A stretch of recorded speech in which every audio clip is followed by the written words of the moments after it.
Hi, everybody. Good afternoon, evening. These days it's dark. My name is Attorney Brooke Goff. We're doing a little Facebook Live. I did one about a week and a half ago. Try to do them every week and a half, 2 weeks with Halloween. For all you guys, it was kind of crazy, I'm sure. So, firstly, I want to do this one because it kind of encompasses all the questions I get. So I do these workers' comp videos all the time, and people reach out to me afterwards and they say, hey, I have a question about this, or can you just do another video on comp because we can't find the information anywhere else. So this is why we're going to do it. Firstly, it's the name of this section is workers' compensation. What does it all mean? Why are we doing it? Because honestly, most people don't know what workers' compensation even means. They think it's lawsuit most of the time, or they think that it's against their employer, and they don't know that there's always insurance typically involved, et cetera, et cetera. So this is just going to explain workers' compensation, what it all means. Firstly, what is workers' comp, right? So it's a system in Connecticut that basically pays you for being injured at work, okay? That's generically, it's much more advanced than that, but that's generically what it is. It's a system in Connecticut that pays you for being out of work. When you file a workers' compensation claim with a workers' comp commissioner, it is not a lawsuit, guys, okay? Most people call me, they say, I want to sue my employer. Or they say, or the opposite, they say, I don't want to sue my employer, that's why I don't bring a workers' compensation suit. This is not a lawsuit, this is a claim, all right? And it's brought against the employer, and the employer, this is not a real statistic, but my experience, about 95 to 98% of the time has insurance, okay? Insurance for this. For instance, I have workers' compensation insurance in my office. One of my employees get injured, I have insurance, and the process goes through them. It doesn't go through me. Would I be mad at any of my employees for filing a comp suit if they got injured at work? Absolutely not. It is what it is. I mean, people get hurt at work, okay? It's a law. This is a law firm, so my risk is probably much lower than a, let's say, construction worker or a painter, right? But this is still all the same, all right? So we have workers' compensation insurance. Most employers have this, especially big employers. So you're not suing, quote unquote, the employer. Okay, you're not doing that. You are simply bringing a claim under the workers' compensation system. They'll submit it to their insurance, and then their insurance is going to take care of it. But what if there's not insurance, right? What if your employer tries to say, hey, Johnny, I don't have insurance? There's a second injury fund in Connecticut.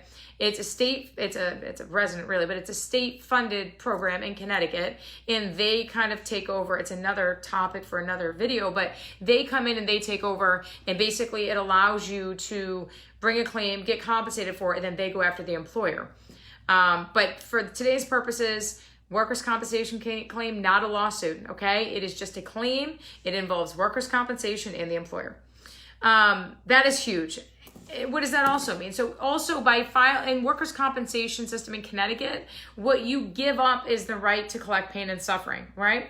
So the state does you a favor by saying, hey, look, you get workers' comp, you get paid if you get hurt at work for your time out of work, you're going to get paid for your medical bills, you're going to get paid for any, lost wages, for a period of time. You're going to get paid for your permanency. You're going to get paid for future medical, these things, okay? We're going to cover you for that, but you give up the right to bring the lawsuit unless it's under certain facts, which I'm not going to cover in this as well, but basically recklessness and stuff like that, you can bring a lawsuit, in fact, against your employer.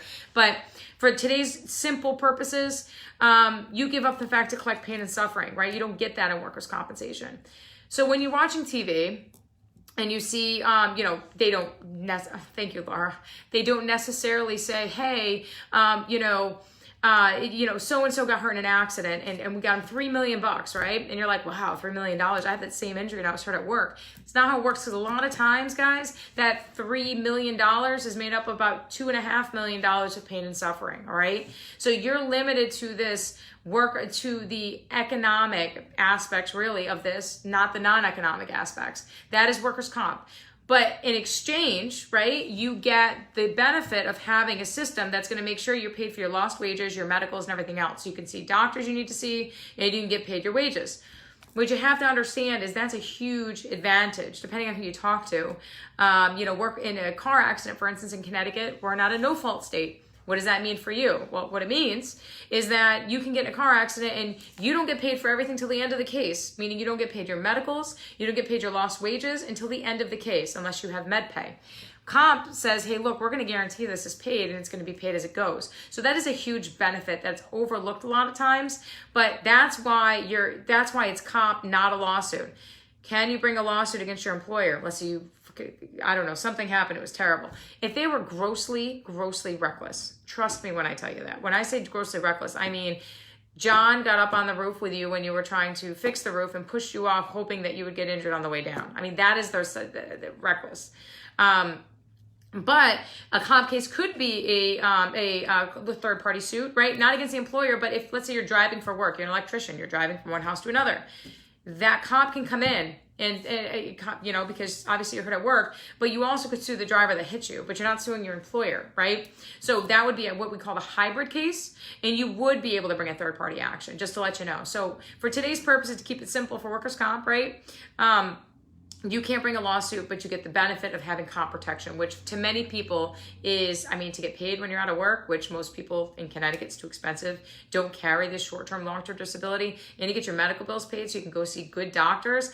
That's invaluable. So really kind of just depends on what experiences you have with the system thus far in your life. So in workers' comp, what do you get paid for? If I don't get paid in suffering, what do I get, right? Well, you get lost wages as long as you miss more than 3 days, okay? So if you miss 2 days, nope.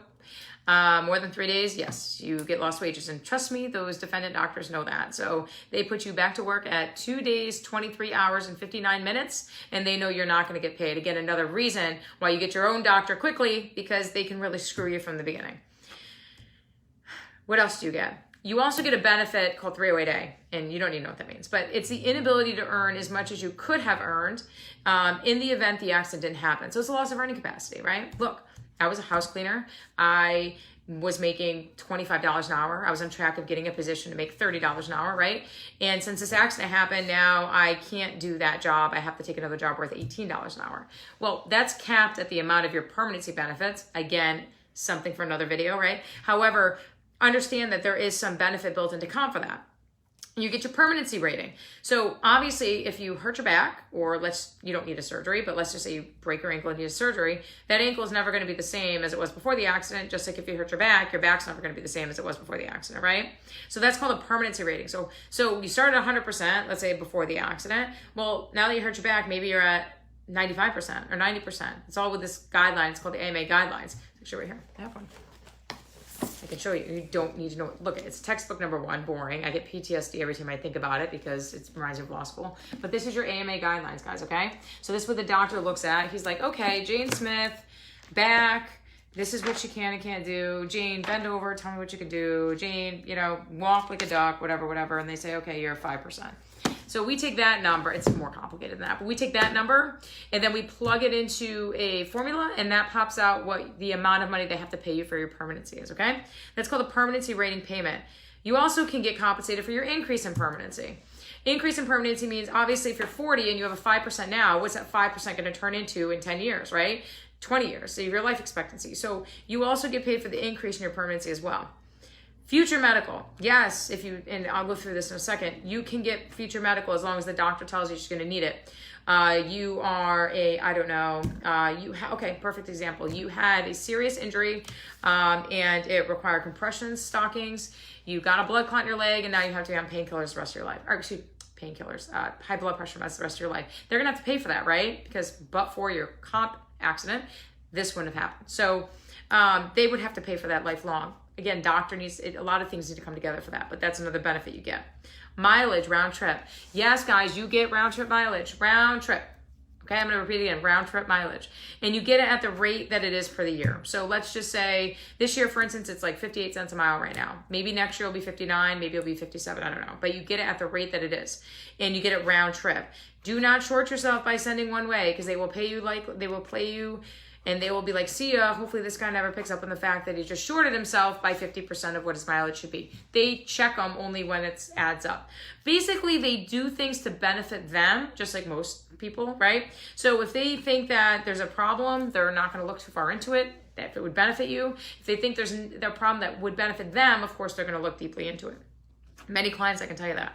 So guys, the benefits that you will get without settlement are lost wages more than 3 days, the permanency rating, and your mileage. That's about it. The Inability to earn 308A, typically you don't get to unless there's a settlement. You can, but it's not typical.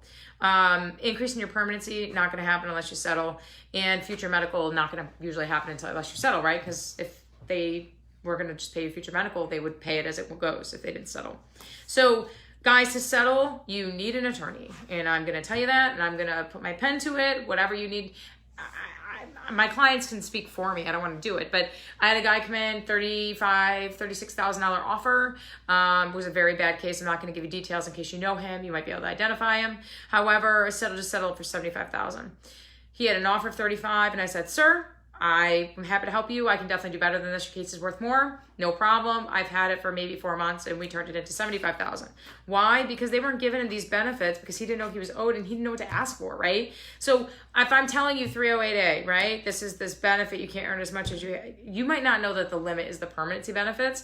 You also might not know that, I don't know, that you should be given future, prescriptions. I don't know. But the point is, my fee becomes irrelevant at that point. So I'm going to go on the attorney spiel, then we're going to start on the comp side, all right? Attorneys getting involved. Firstly, hire a comp attorney. You want somebody that's in comp every week. For the love of God, everybody tries to do it. They think it's kind of sexy, not as sexy as car accidents, but kind of sexy. And guys, comp is everything but sexy, okay? It's like the mother-in-law that you have to go visit when you really don't want to. Trust me. That is like that feeling you get. That is comp because it's hard. All right. And a lot of attorneys, unless you do this and you get good at it, then it becomes fun like we are. It can really, but what ends up happening is they think it's sexy. They take it in. Fine. How hard could it be? Whatever. Right. I do criminal work. They take it in and then they realize how horrible it is. And then you're calling because you're not getting paid. So of course you're going to be high maintenance. Why would you not be? Right. I mean, you need to get paid. I would be too. And then you have questions and they can't answer it. Then they have to ask their friends. And then all of a sudden things go south really quick.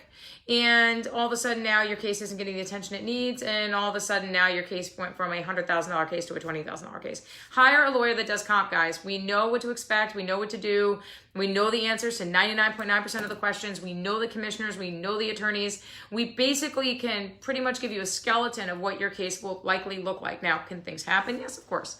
But I'm telling you, we're pretty spot on most of the time. All right. So get an attorney that does comp. We do it. It's a free consultation. You have no risk to you. Okay. So you can call us. Again, I'm going to give you my number now. 203-399-0000 extension 1.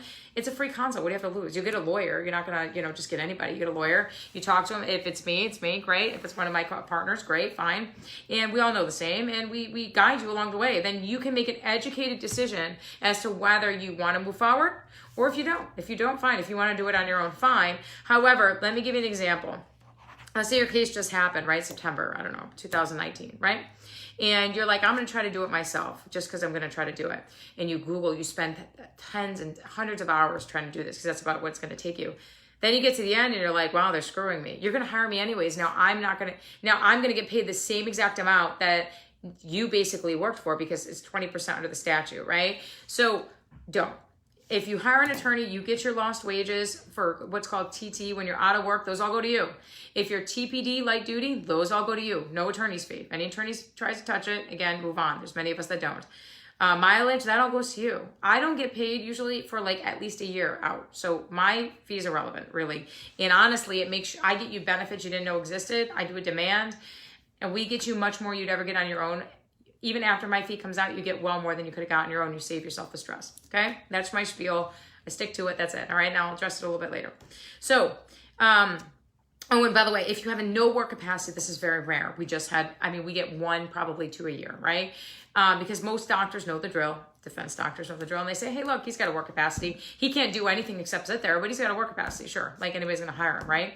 That saves comp from having to pay him for life. However, if this person has no work capacity as a result of their injury, they could have to pay you for life. Okay. There's, again, we'll do one of these for that, but just to let you know, like there are always those things that happen and you cannot possibly manage it on your own. Trust me. Most attorneys don't even know how to do that.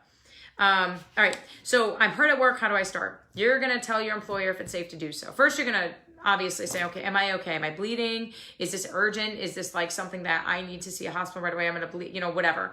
No blood. You can move. You can breathe. Great. You're going to get on the phone. You're going to call 911 or have a buddy call 911 and get an ambulance if you don't feel you can drive yourself. The bill will be paid by comp, guys. Do not worry about the damn bill. All right. Don't let your employer bring you to the doctor. For Christ's sake, this happens all the time. The employer's like, oh, let me help you. No. Get an ambulance. You need a trained medical professional, okay? That's insane. It's just insane. Don't do it. They're going to pay the comp insurance is going to pay the bill, so who cares?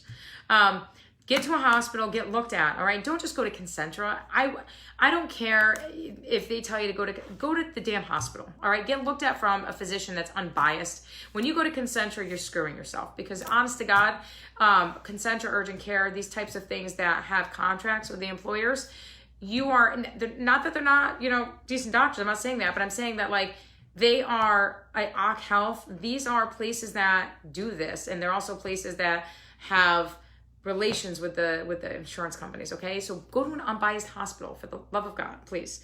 So go to a hospital, get looked at. Okay. Now, so let's just say you need an ambulance. So you're sitting there, you got hurt. You evaluated yourself. I'm okay.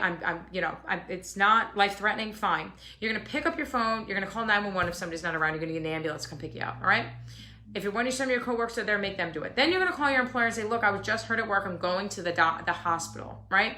That's what you're going to say, and that's it. You understand? If you don't feel it's hospital worthy, go to your primary care doctor or go to your urgent care. When an employer tells you to go to a certain doctor, guys, you get to choose your physician. Go to that. Now, they may down the road require you go to see one of their physicians. Fine, but go to get an unbiased opinion.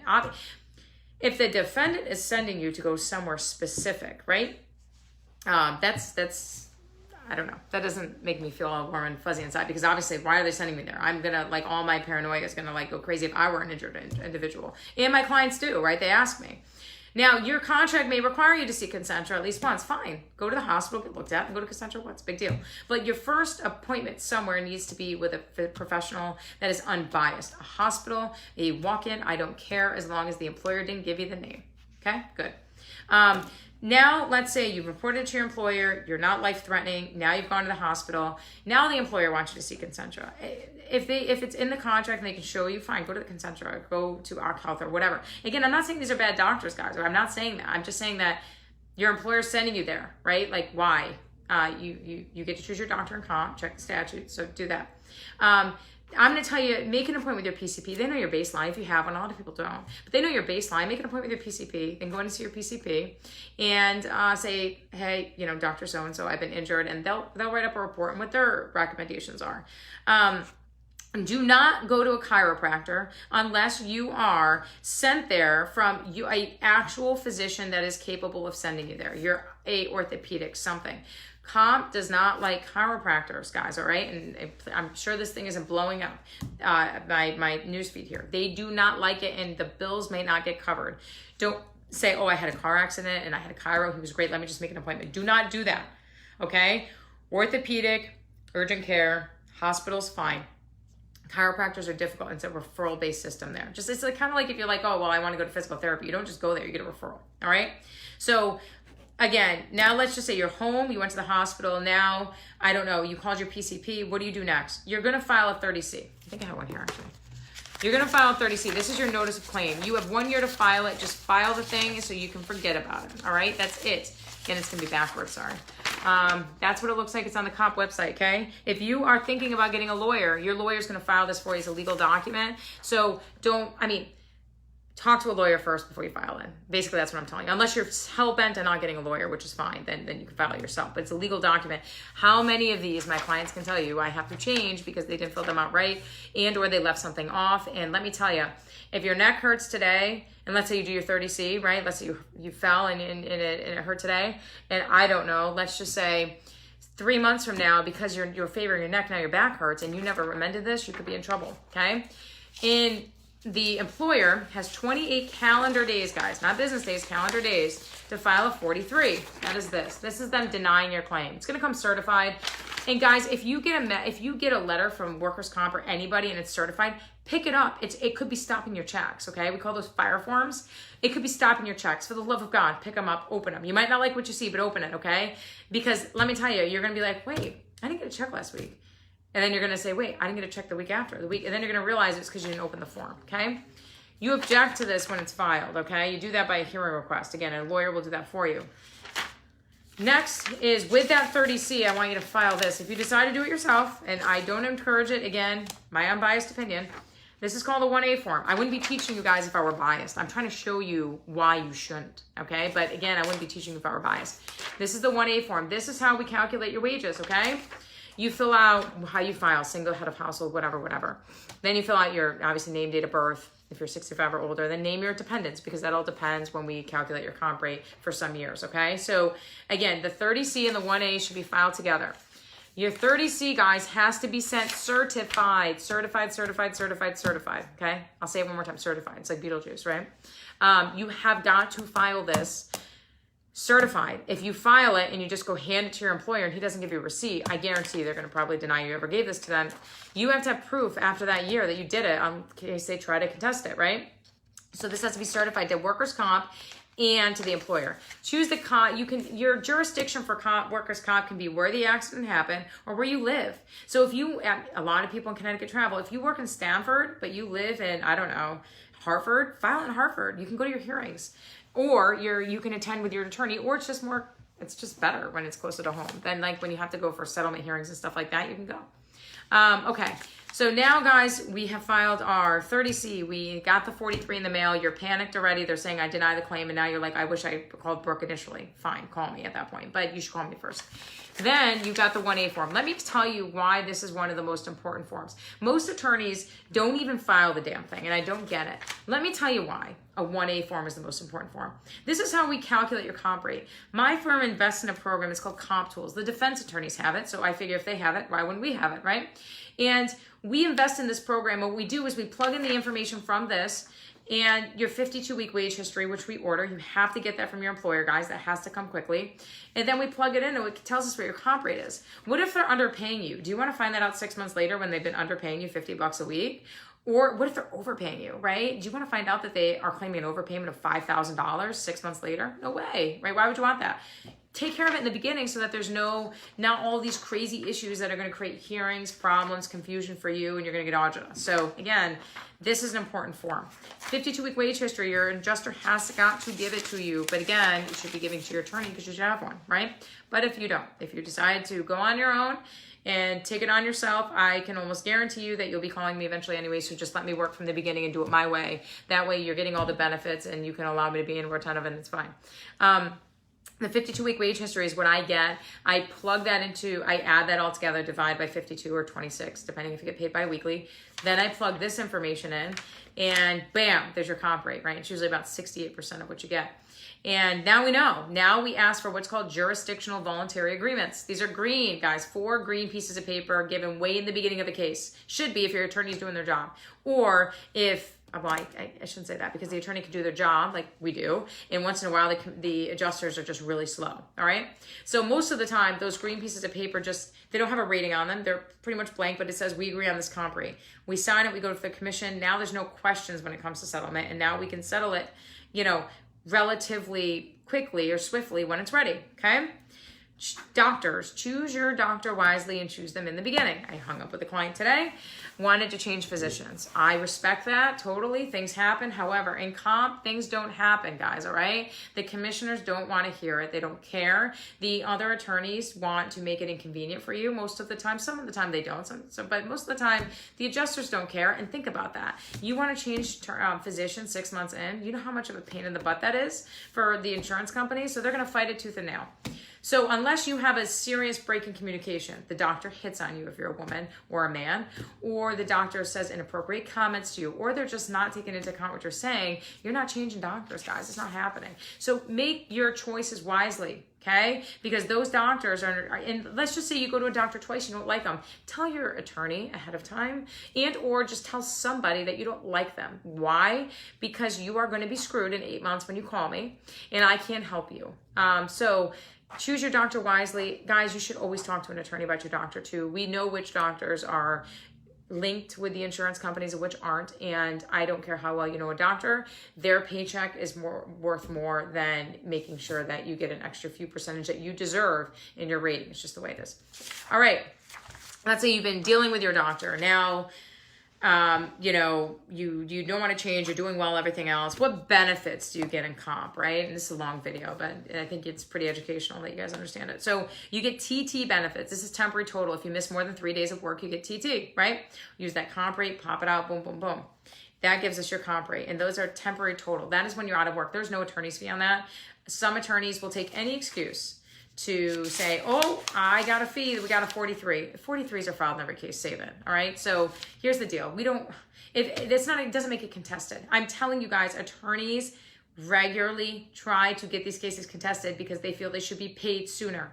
Forget it, it's not part of the deal, all right? So they file this 43 and they're like, oh, it's contested. See notice of intention to contest. They're like, oh, I get 20% of everything moving forward. No friggin' way, it's not happening. So the only time I touch TT if I go to trial, that is it, all right? So again, what does that mean for you? That means that you get to keep my clients get to keep all their benefits, and all my clients will tell you, they get to keep those checks. So those checks are rolling in. It's not like, you know, you need it more than we do, guys. If you're out of work, I mean, wouldn't my fees 20% of it? Would be 20%? No way. Just keep it, really. So that's TT, okay? TPD is light duty. So the doctor says you can't lift or more than 5 pounds, you can't stand for longer than 4 hours, whatever the case might be. This is TPD. This is temporary partial disability. This is light duty. Guys, you get to keep all this too. We don't touch it, all right? And I have clients that will tell you that I've had to fight for TPD. For some of my clients, I still don't touch it because it's not the right thing to do. These typically can work. So if your employer can't accommodate your restrictions, you have to do work searches, light duty work searches. We go through all that with you, but basically we give you the papers, you do them, you do 5 a week, blah, blah, blah, and we're done, and then you get your checks, okay? PPD is permanency, permanent partial disability. That's a green piece of paper, voluntary agreements I was telling you about. That's how I get paid. That's usually at least a year out or a year from any surgery, okay? And that's all calculated. We calculate all that, and it's on a form, and then it has to be approved. It's a process. This is the point when people get PPD, permanent partial disability benefits, this is the point where we start talking about settlement. I don't like to settle cases unless I have a rating. But if the case I mean, it depends on the client too, right? If the client really needs to settle, we talk to them. But I don't like to file cases. Sorry, I have to take this off. I don't like to file case or to settle cases before we get a permanency rating. I will, of course, if the client wants it, but I advise them against it. Once we get that PPD, you see everything start going boom, boom. We have your comp rate done because we did everything the right way. You paid all your mileage, so that was done all the right way because we had your case from the beginning because you were smart and called us ahead of time. And now we have your PPD. It all comes together and marries itself into this beautiful demand, right? I submit the demand to the insurance. Hopefully we settle your case. You won't go without checks for a period of time. Hopefully that's the goal. You're happy. Your case is closed out if you still don't work. So let me tell you something. You can only settle if you don't work there. I always usually say that earlier. So if you continue to work at your job, which no job is worth giving up for a settlement, guys, then the case just stays open and you tell us when you retire and we try to settle at that point. If you can't return to your job, you can't return to, the restrictions or what have you, then we settle it. And guess what? You want to hear the best part? I guess 70% of you guys don't know this. If you settle your comp case, comp pays for 2 years of education for you within your restrictions. How many of you knew that? Probably not many. What does that mean? If you were, I don't know, a construction worker and now you can't do it, guess what? They will, if it's within your restrictions, you want to get your electrical license, you want to get your cosmetology license, you want to get your HVAC license, you want to get your plumbing, whatever. You want to go to school to be a teacher, you want to go to school, whatever it is, guys, we get it paid for, right? So comp pays for 2 years of education for you if you settle. So all is not lost. I just had a woman, she was injured. I can't tell you where she worked, but I think she was making like $15 an hour. Her comp rate was pretty low. She was making like $290 or something with the comp rate. And we settled the case and she went to school and she was like, Brooke, I think I want to be a phlebotomist. I'm like, I hate blood, but sure, knock your socks off, right? Fine. And she went to school to be a phlebotomist. She's making 55 grand a year. Now at this other place, she was making $19,000 a year. She's making 55 grand a year. She's making more than she ever did. She's got a new lease on life. And she got a settlement from the prior case to boot of like 30 grand that gave her a chance to restart. So basically this woman is like, could not be happier. But she's so happy with the system because she hired me a week in and we did everything textbook from the beginning. That's what you need, okay? So again, so let me show you a couple forms. 42, form 42, this is where your doctor rates you, all right? This is the fire form. This is 36. This is the form you need. If it comes in the mail, you need to, do not pass go, do not collect $200. This is how they're trying to stop your benefits most of the time. You need to object by asking for a hearing within 15 days, or guess what? Sign for it, because if you don't, that doesn't count. They will stop your benefits. You'll go out and there'll be no check. And you'll be like, what the hell happened? Where's my check? You didn't get the 36. Guys, this is why you need a lawyer, right? And again, unbiased. I actually did comp. I started doing comp because there was not enough good attorneys that did it, in my opinion only. Clearly we go, my office motto is modern day personal injury lawyer. And I think a big part of that is technology has made it so much better and more fun to practice law. We get, unlimited access to things, like cases, law, things that we wouldn't have before. And it makes it fun, right?